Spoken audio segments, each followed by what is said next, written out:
eu sou Fernanda Nascimento, especialista em marketing digital B2B, e esse é o Stratcast na sua trilha B2B, powered by LinkedIn Sales Solutions. E esse episódio, especialmente, a gente vai falar sobre humanização no B2B. Será que precisa de humanização no B2B? Para esse papo, eu trouxe uma profissional que eu admiro demais e que está ajudando nosso mercado B2B aqui no Brasil a se humanizar. Carolina Monterizzi, que bom ter você aqui! Ai, obrigada pelo convite. Eu tô muito empolgada com essa nossa conversa, Carol, porque a humanização B2B foi ela que nos aproximou, né? Sim. Foi o gatilho pra gente se conhecer. E eu acho que eu conheci poucos profissionais de comunicação / marketing, né? Porque eu não posso falar que você é só uma profissional de comunicação, porque você é estrategicamente muito marqueteira. Que tenha vivenciado e tem os dois mundos, né? O menos humanizado, o que agora precisa ser humanizado de uma forma tão eficiente. Acho que você tem uma cabeça ligada nessas tendências novas que é um privilégio. Então, eu queria começar esse nosso papo perguntando para você exatamente sobre esse mundo B2B, assim, não é lógico demais, não é racional demais. Que humanização é essa que eu preciso trazer para cá? Eu acho que tem uma história no B2B de que toda relação de venda, relação que for, né, ela é necessariamente muito racional, né? E acho que é um mito que vem caindo. Ela claro que existe, né? Chega uma hora ali que na jornada você tem que comparar prós e contras, explicar muita coisa. Mas também só isso não segura, né? Também acho que está provado isso, assim. A gente tem, e aí independente do segmento, do mercado que for, muita oferta, muita procura, muita gente procurando, nem sabendo exatamente o quê. Então, definitivamente existe uma parte racional importante, mas cada vez mais essa humanização, essa aproximação, eu gosto de chamar de conexão com quem quer que seja que a gente quer falar, né? Ou precisa falar, ou deveria estar falando. Ela vai fazendo a diferença. E ela também vai sendo cada vez mais necessária, né? Acho que também ela já saiu de um lugar de um diferencial para algo que também faz parte das estratégias básicas, por assim dizer, né? Seja na comunicação, no marketing, ou nos dois ali, né? É algo que não dá muito para ignorar, ou quem está ignorando está muito na superfície ainda. Aliás, eu acho que isso é importante, essa questão do ignorar, né? Porque, por incrível que pareça, né, a gente veio de uma aceleração muito forte agora da digitalização, e a digitalização, as pessoas até acham, né, que a digitalização ela leva para a tecnologia, mas a tecnologia leva para mais humanização. Você tem essa visão também?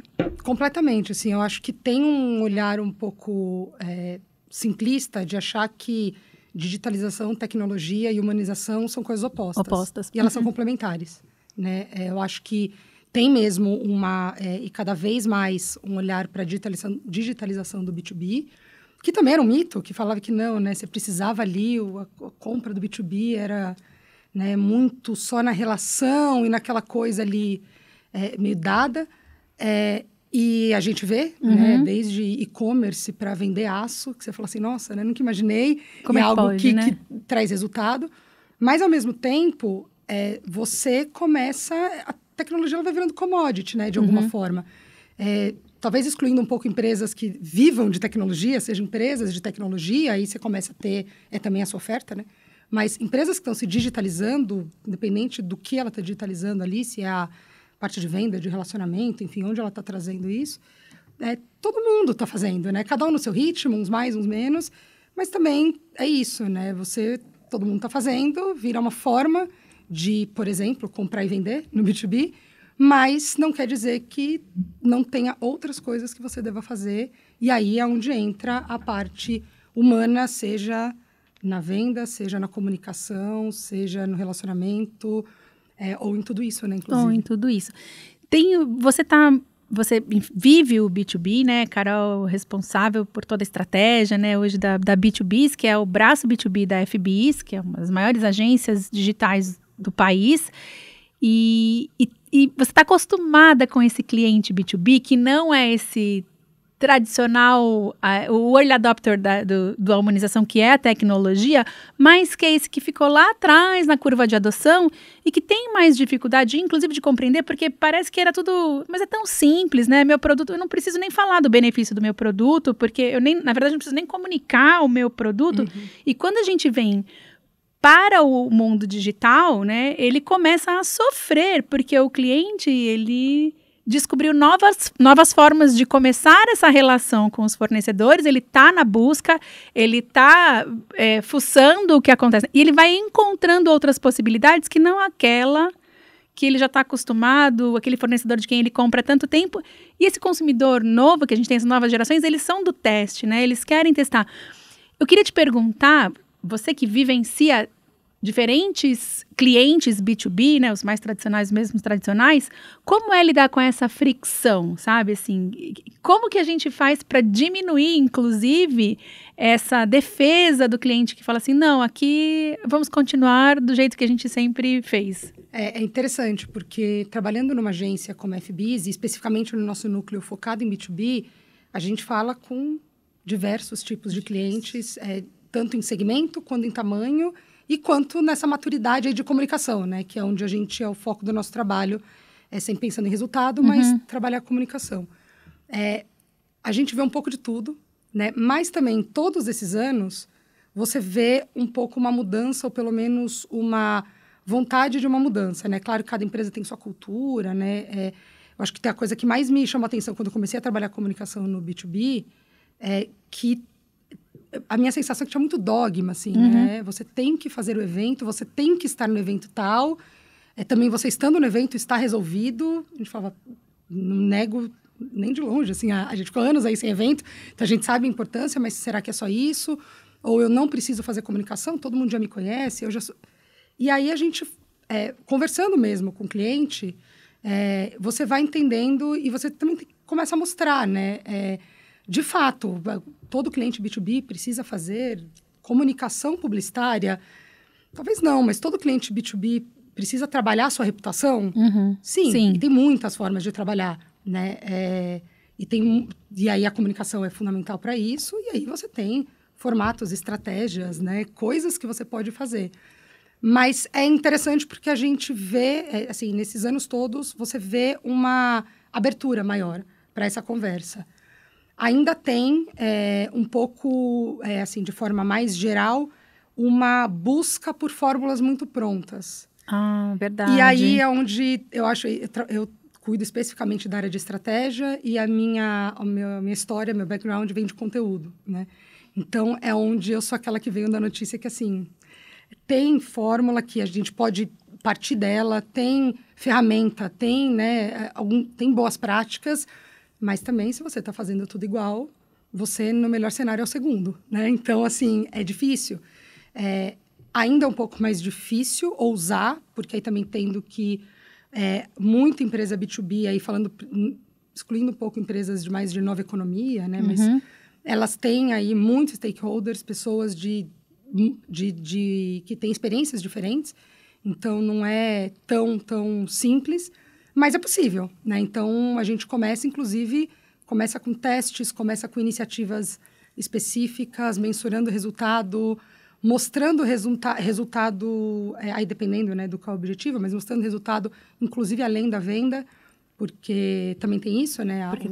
As áreas de venda são responsáveis pela venda. Então, a gente tem tido muito sucesso, assim, nessas conversas, inclusive mostrando como a comunicação, que é a nossa oferta, pode potencializar a venda. Então, trabalhando nessa união aí de marketing e vendas, que a gente sabe que é uma fricção que existe também, né? É parte aí de praticamente todas as empresas, e como um pode ajudar o outro, né? E não competir, exatamente, né? Não é a primeira vez que a gente traz, né, nos episódios dessa trilha a questão de vendas e marketing juntos, né? E você falou... Eu sei que a gente... Né, no nosso esquenta aqui a gente nem falou disso, mas eu queria saber como você tem visto hoje, Carol, essa integração de marketing e vendas colaborando na geração dessa estratégia que vai ser, porque vamos falar que marketing entende de um lugarzinho ali no funil, vendas entende de outro. Como que a gente combina isso para ter, então, uma experiência de conteúdo mais humanizada e que possa levar a gente, então, para um resultado diferente. Tentando quebrar os muros que tem. Assim, a gente tem... eu tive experiências ótimas, experiências péssimas, no sentido dessa quebra de muros, porque ela é difícil mesmo, né? Mas, de fato, onde a gente conseguiu... E aí, para quem está na empresa ali, né, está na cadeira da empresa B2B, internamente fazer essas áreas se aproximarem, se entenderem. Tem aí, não é uma serviço da outra, mas é juntas, assim. Então, por exemplo prático, a gente tem clientes que o trabalho começou como geração de lead, pura e simples, fundo de funil, aquele clássico do B2B, vou fazer um e-book, gerar lead, e aí meu time de vendas vai lidar com isso. E hoje, depois de pouco a pouco e fazendo essas aproximações, a gente tem operações assim, junto com o cliente, né, porque é o nosso lado da agência, mas sofisticadas que uma ideia que começa como comunicação, que às vezes é um evento digital, uma iniciativa para o YouTube, enfim, o que for, assim, a ideia de comunicação, ela necessariamente vai descendo, até chegar a uma hora que ela dá o link com vendas. Inclusive com a gente, junto do time de vendas, ajudando ali a passar, olha, esse lead, ele já foi impactado por esse tipo de mensagem, ele já sabe esse tipo de coisa, então, assim, qual a conversa que a gente teve com ele antes, às vezes, para o time de vendas é uma forma de abordar, ou às vezes é entender o que aquela pessoa tem de repertório, muito nessa ideia de entender a pessoa de quando ela é um ouvinte, um espectador e vira um lead e vira um comprador. Né? É a mesma pessoa em momentos diferentes ali. Carol, vamos falar de dados, né? Porque eu conheço o seu departamento de BI, eficientíssimo, que gera dados de verdade, você tem bons profissionais integrados com o resto do time, e não é toda agência que faz. A gente fala, né? As agências falam que fazem, mas não necessariamente elas usam esses resultados para estratégia. Me conta como funciona toda essa mecânica dentro do seu time estratégico e de conteúdo, quando isso colabora para a humanização. A gente, no B2B, na nossa unidade B2B, a gente tem uma visão de estratégia que tem 3 partes, né? Elas são 3 perfis que se complementam. Então, um é o planner de comunicação, que é um perfil um pouco mais tradicional de agências mesmo.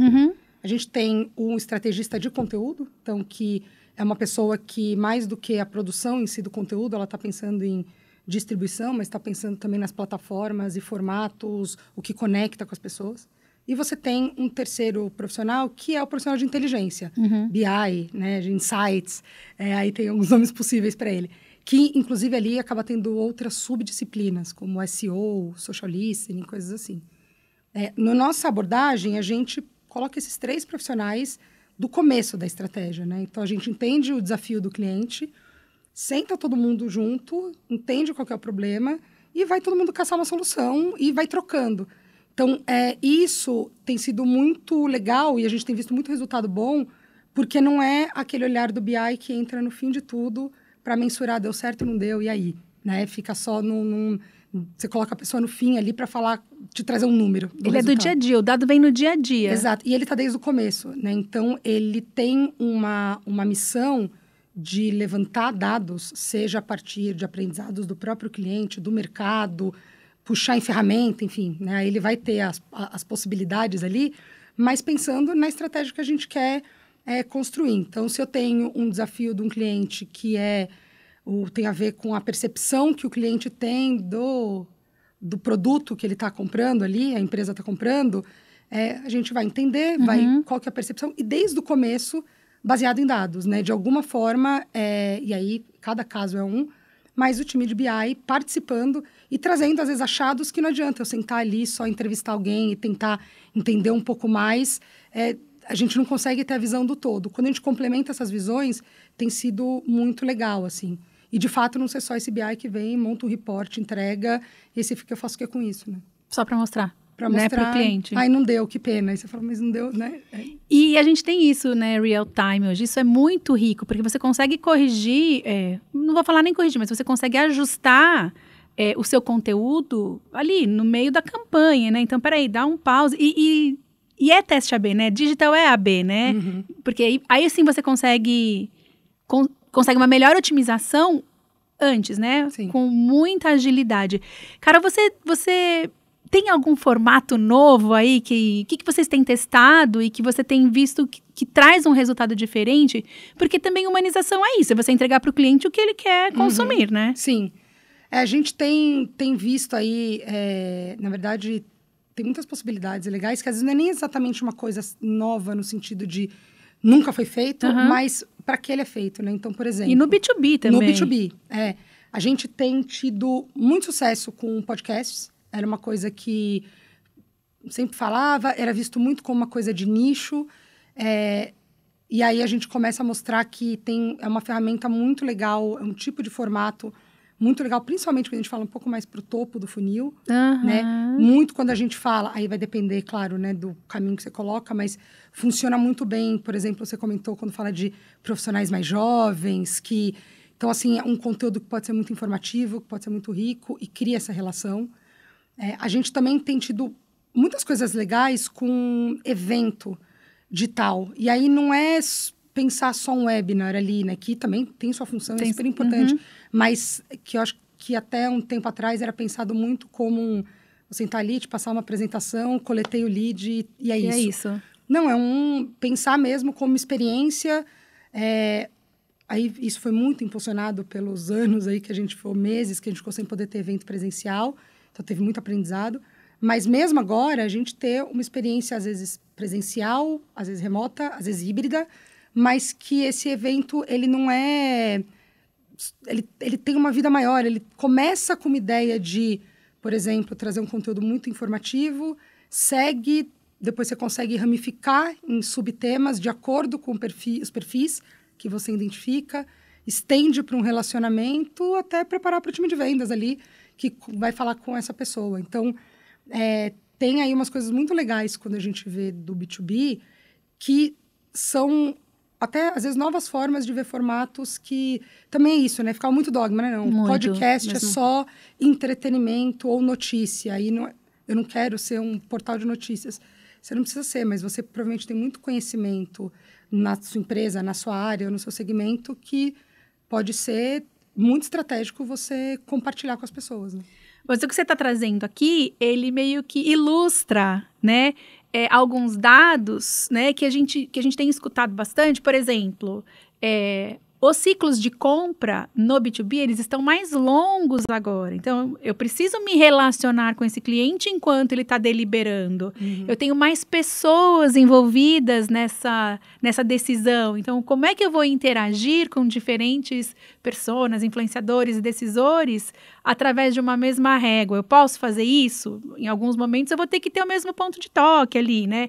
Os pontos de toque, eles são maiores. Então, quando você traz essas possibilidades, ramificações, encontra a pessoa, usa o dado, parece para a gente que de uma forma inteligente, a gente vai amarrando esse cliente numa relação que ela é mais sustentável, né? E ela tende a uma fidelidade maior. Exato. E eu acho que tem uma coisa que você comentou que é legal, que, assim, um olhar muito importante para não ficar míope olhando só para o comprador. Né? A gente tem ali, a gente fala de relações entre empresas, que na verdade são relações entre pessoas. E às vezes uma decisão ali tem quem assina o cheque, tem o que está do lado, mas tem um monte de gente que muitas vezes a gente também não consegue ter tanto essa visibilidade, mas que influencia a compra, né? Que tem, de alguma forma, traz essa conversa para a empresa que você às vezes não imagina. Então, a gente vê também estratégias que a gente desenha e ajuda os clientes a desenhar, muito estimulando a falar assim, vamos fugir só, que não é que não tem que fazer, mas fugir só ali do... Antes era todo pedido, era quero falar com C-Level. Não tem tanto C-Level assim no mundo, né? E não é só o CEO, o CFO que está ali na hora de decidir, né? Ele pode ser a decisão final. Então, claro que ele é muito importante, mas muitas vezes não está na mão dele trazer essa solução. E você tem aí outros perfis profissionais dentro de uma empresa, então acabam sendo outras pessoas que te interessam, inclusive do ponto de vista de senioridade. Então, por que você não começa hoje a falar com aquela pessoa que é um analista, mas que daqui 1, 2, 5 anos é o decisor? Né? Então, você começa a abrir mais o olhar, e aí tem muito a ver com entender seu público. né? Acho que tem uma coisa... E entender o seu público de uma forma ampla, né? Por que que o seu colaborador não é um potencial advogado da marca? Da marca. Né? E não só da empresa que ele trabalha, mas do produto de alguma forma. Então, às vezes, você tem essa possibilidade. Mas tem e às vezes até medo mesmo, né? Uma coisa que acha muito arriscado, mas não, é estratégia mesmo, né? Amplia. Você vai falar com mais gente, tem uma dispersão do ponto de vista inicial, não é todo mundo que vai te comprar, mas quando essa pessoa chegar num papel de influenciar mais ou comprar, ela fala, putz, essa empresa, ó, conheço faz tempo, sei o que faz, quando eu puder, eu vou comprar uma coisa com eles. E uma hora essa pessoa vai chegar ali, né? Então, é também inteligente, senão você fica muito num curto prazo ali, mesmo com jornadas mais longas, né, de compra, mas nesse curto prazo do que eu preciso resolver agora, nesse quarter ou nesse semestre. Enquanto você tem ali um público muito maior que você já pode estar falando de outras formas, com outras abordagens. Sabe que tem uma estratégia que eu conheci há pouco tempo, daquelas que você lê fala assim, poxa, já tinha entendido isso de uma outra forma, mas que deixa muito, muito real, assim, a compreensão do que está sendo dito, que é a regra do 95/5, que ela diz que de todo mundo que pode, do seu mercado todo, comprador, 95% deles não estão prontos para essa compra e 5% estão. Só que a gente insiste nessas jornadas curtas. Fala com 5. Você manda a mensagem para o 100, que só vai funcionar para o 5. E você vai incomodando esses 95 de uma forma que você fica insuportável. E que esse desagrado com a mensagem acaba impactando a imagem de marca.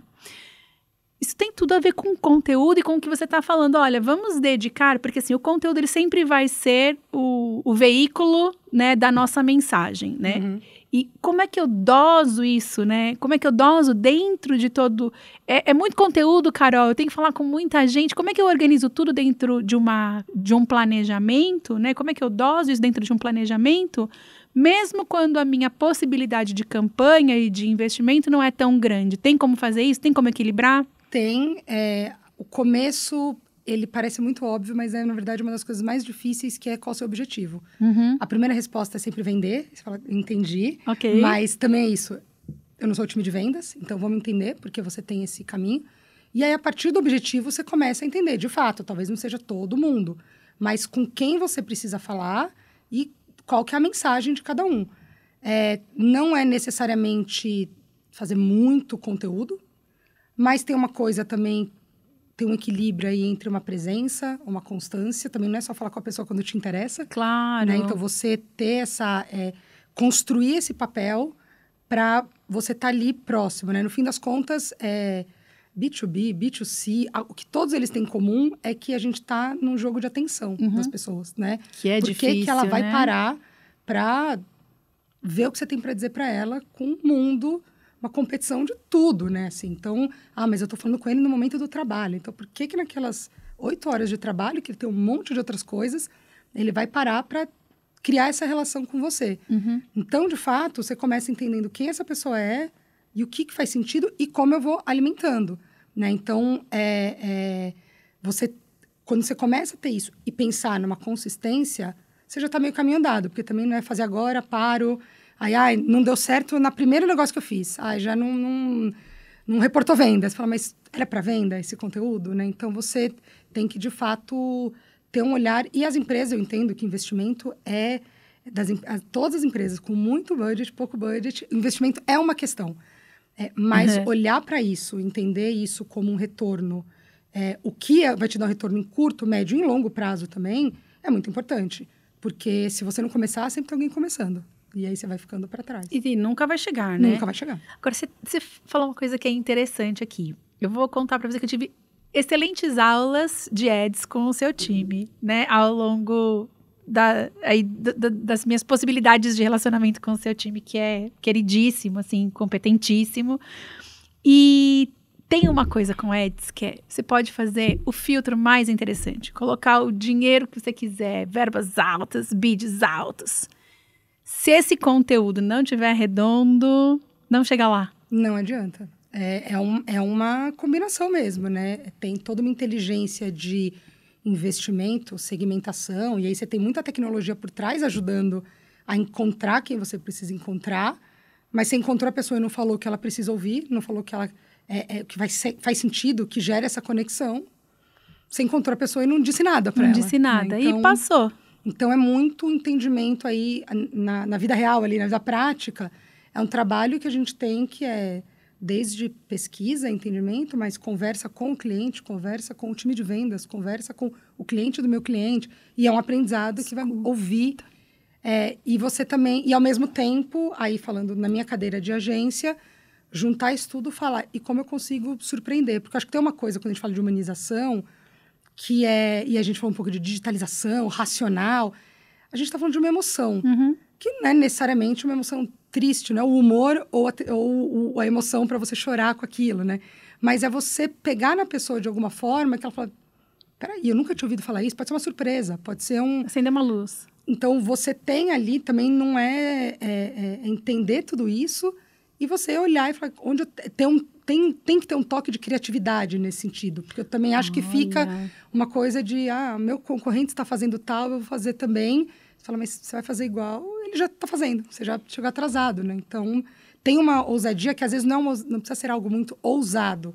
Eu sei que tem dificuldades nas empresas e você começa aos poucos. Mas tem um fazer diferente ali, porque no fim, aí falando de comunicação, é ali que você pega a pessoa, né? A gente, na nossa vida comum, assim, onde que a coisa que fica na sua cabeça, ela te marcou porque te fez sentir alguma coisa. Com certeza. E decodificar esse sentimento, ele pode ser o pulo do gato, né? Total. Porque é aí que a gente entende, então, o que eu preciso promover, né? O que eu preciso provocar nas pessoas para que eu consiga repetir esse sucesso do cliente 1 em outros clientes. Isso também é possível. E você falando dessa forma, Carol, me mostra que humanizar não é modinha, então. Não. Veio para ficar. Veio para ficar e cada vez mais quem não está fazendo, quem não está olhando para isso, vai ficando para trás mesmo, assim, vai desconectando, né? E recuperar uma conexão é muito difícil.